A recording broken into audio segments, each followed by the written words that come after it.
ఉంటే పని జరుగును. రైట్. ఇది గుండె ధైర్యం లేకుండా రైట్. మళ్ళీ చూపించేసుకున్నారనుకుంటున్నా. వస్తా మీ దగ్గరికి. ఒకసారి తులసిరెడ్డి గారి దగ్గరికి పోదాం.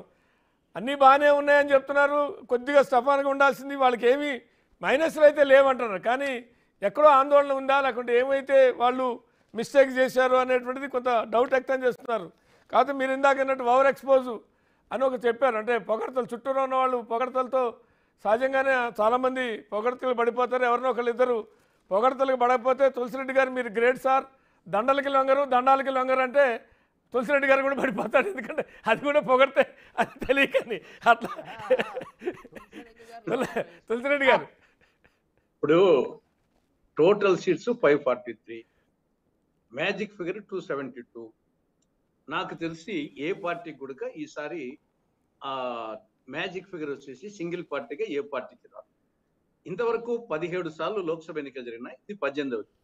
మనం ఈ 17 సార్లలో 10 సార్లు సింగిల్ పార్టీకి మ్యాజిక్ ఫిగర్ దాటాయి. ఒక్కసారి మాత్రము పివి నరసింహారావు గారి పీరియడ్ అప్పుడు సింగిల్ పార్టీ ఇది మ్యాజిక్ ఫిగర్ దాటలేదు, కానీ సింగిల్ పార్టీగానే ప్రభుత్వం కొనసాగింది. 6 సార్లు సంకీర్ణ ప్రభుత్వాలు వచ్చాయి. కాబట్టి ఇప్పుడు కూడా ఖచ్చితంగా 7వసారి సంకీర్ణ ప్రభుత్వం వస్తుంది, దాంట్లో నో డౌట్ అట నా అభిప్రాయం.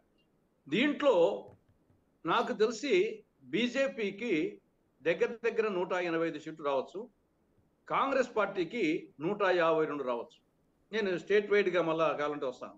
కాబట్టి ఓవరాల్గా బీజేపీ 303 నుండి 185కు తగ్గచ్చు, ఒక 118 సీట్లు తగ్గి. కాంగ్రెస్కి 52 నుండి 152 వరకు. ఇప్పటికి కూడా సింగిల్ లార్జెస్ట్ పార్టీ బీజేపీనే ఉంటుంది, కానీ ఆ డిఫరెన్స్ వచ్చేసి 185, 152.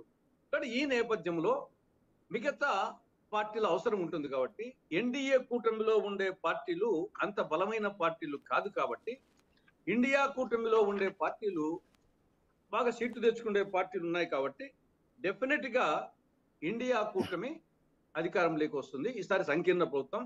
ఇది డెఫినెట్ గా జరగబోయేది.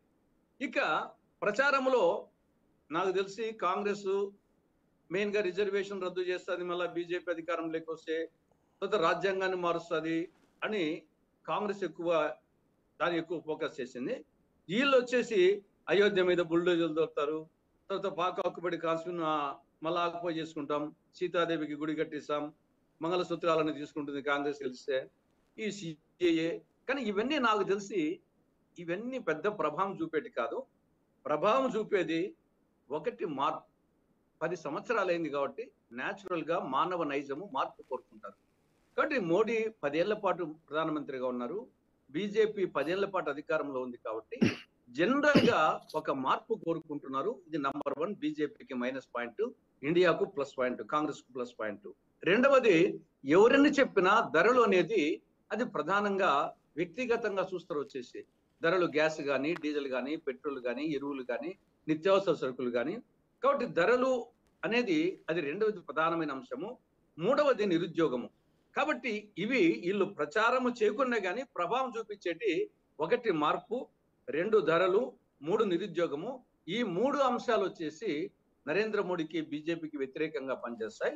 కాబట్టి ఖచ్చితంగా బీజేపీ సింగిల్ లార్జెస్ట్ పార్టీగా కాంగ్రెస్ కంటే కొన్ని సీట్లు ఎక్కువ వస్తాయి, కానీ ఖచ్చితంగా అధికారంలోకి వచ్చేది మాత్రము మిగతా పార్టీల సపోర్ట్ తో.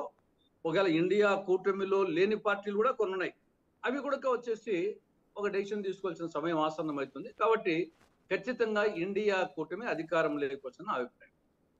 రైట్. లక్ష్మణ్ గారు మీ అబ్జర్వేషన్స్ ఏంటి? ఎందుకంటే ఇందాక చెప్పినట్టుగా 18, 17 లోక్సభ ఎన్నికలు